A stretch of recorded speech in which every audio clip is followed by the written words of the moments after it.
সরকার আমাদেরকে যে প্রোটেকশন দিবে, সরকারের নিজের তো প্রোটেকশন ঠিকঠাক মতো নেই। আমরা দেখতে পাই সরকারের যে প্রতিষ্ঠানগুলো, এই প্রতিষ্ঠানগুলোর ওয়েবসাইটে ঠিকঠাক মতো কাজ করে না।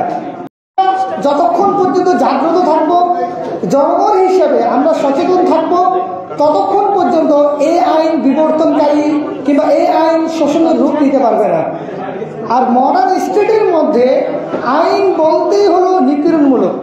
আধুনিক যে রাষ্ট্র, এই রাষ্ট্রের মধ্যে প্রত্যেকটা যত আইন হয়, এই আইন হয় কিন্তু মানুষকে নিয়ন্ত্রণের জন্য। কিন্তু জনগণ যখন সচেতন থাকে, তখন এই আইনগুলো জনগণকে নিয়ন্ত্রণ করতে গিয়ে জনগণকে শোষণ করে না। জনগণ যখন সচেতন থাকে, তখন এই আইনগুলো জনগণকে নিয়ন্ত্রণ না করে জনগণের জন্যই কাজ করে।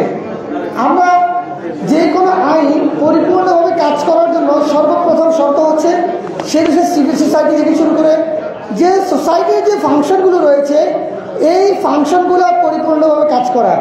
সোসাইটির, সিভিল সোসাইটির যে ফাংশন, পলিটিক্যাল সোসাইটির যে ফাংশন, মিডিয়াগুলোর যে ফাংশন, প্রত্যেকটা রাষ্ট্রীয় যে প্রতিষ্ঠান, এই অর্গানাইজেশনগুলো পরিপূর্ণভাবে যদি ফাংশন করে, তাহলে কিন্তু জনগণ একটা স্বস্তির মধ্যে থাকে।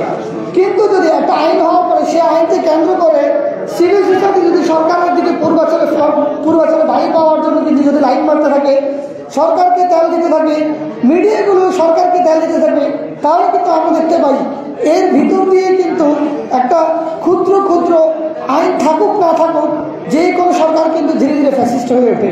আমরা দেখেছি আওয়ামী লীগের আমলে শেখ হাসিনা তার পাশাপাশি পুরা মিডিয়া পাড়া কীভাবে ফ্যাসিস্ট হয়ে গিয়েছিল। আমরা দেখেছি এক ধরনের সিভিল সোসাইটি তৈরি হয়েছিল, যারা প্রতিনিয়ত গুম খুনের পক্ষে বৈধতা উৎপাদন করেছিল। এই জিনিসটা কিন্তু আমরা পরিপূর্ণভাবে আমরা দেখেছি। এই আইনে বলা হচ্ছে যে তারা এই আইন সবচেয়ে গুরুত্বপূর্ণ যে জিনিসটা, এই আইন আমরা গত বছর জুলাই আন্দোলনে দেখেছি যে আমাদের ইন্টারনেট ক্র্যাকডাউন করে দেওয়া হয়েছিল। এই আইন বাংলাদেশের নাগরিকদের ইন্টারনেটকে মৌলিক অধিকার হিসেবে স্বীকৃতি দিয়েছে। এটা খুবই গুরুত্বপূর্ণ বিষয়।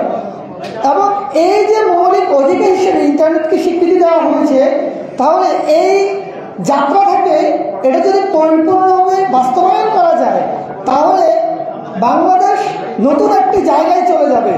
এই নতুন জায়গায় চলে যাওয়ার জন্য ইন্টারনেট আইন, ইন্টারনেট অ্যাক্সেসিবিলিটি, এটা অনেক বেশি সহজ করা, এটা অনেক বেশি জনগণের জন্য উন্মুক্ত করা, এটা সরকারের জন্য কিভাবে করা যায় সেটা অনেক বড় একটা দায়িত্ব হয়ে গিয়েছে।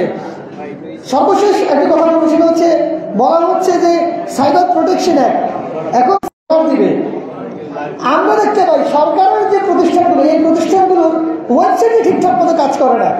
সরকারের সাইবার স্পেসে সরকার আমাদেরকে যে প্রোটেকশন দিবে, সরকারের নিজের তো প্রোটেকশন ঠিকঠাক মতো নেই। তবে সরকার কিভাবে জনগণকে সাইবার স্পেসে প্রোটেকশনগুলো দিবে?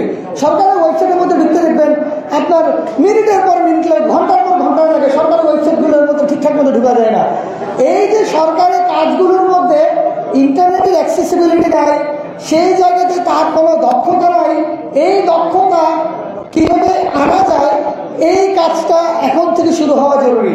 এবং বিগত আমলে এই ডিজিটালাইজেশনের নামে আমাদের যে বিশাল মহা চুরি হয়েছে, এই চুরিগুলো সামনে আনা সবার আগে জরুরি। আমরা সর্বোপরি মনে করি আমাদের যে আইনগুলো হয়, যে কোনো আইনে সাধারণ জনগণকে সুরক্ষা দিতে পারে না। জনগণ যতক্ষণ না পর্যন্ত সচেতন থাকে এবং রাষ্ট্রের মধ্যে সিভিল সোসাইটি থেকে শুরু করে, মিডিয়া থেকে শুরু করে প্রত্যেকটা প্রতিষ্ঠান যদি স্বাধীনভাবে কাজ করতে না পারে, কখনো একটা রাষ্ট্রের মধ্যে আইনগুলো জনকল্যাণমুখী কিংবা জনগণের জন্য কাজ করতে পারে না।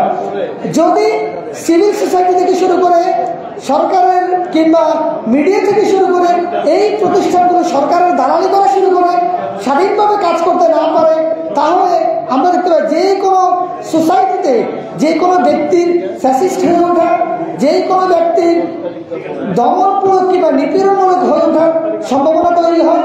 সেই সম্ভাবনা যাতে আগামী দিনে আর না তৈরি হয়, মিডিয়াগুলো যাতে স্বাধীনভাবে কাজ করতে পারে, আমরা আমাদের যে ব্যক্তিগত জায়গা থেকে আমরা যাতে স্বাধীনভাবে এবং সচেতনভাবে সরকারের সমালোচনা করতে পারি, এবং সরকারকে জবাবদিহিতার মধ্যে রাখতে পারি, সেই দায়িত্ব আমরা পালন করলে আমি মনে করি আগামী দিনে এই আইনটা আরও বেশি মানবিক হওয়া, আরও বেশি জনবান্ধব হওয়া সম্ভব।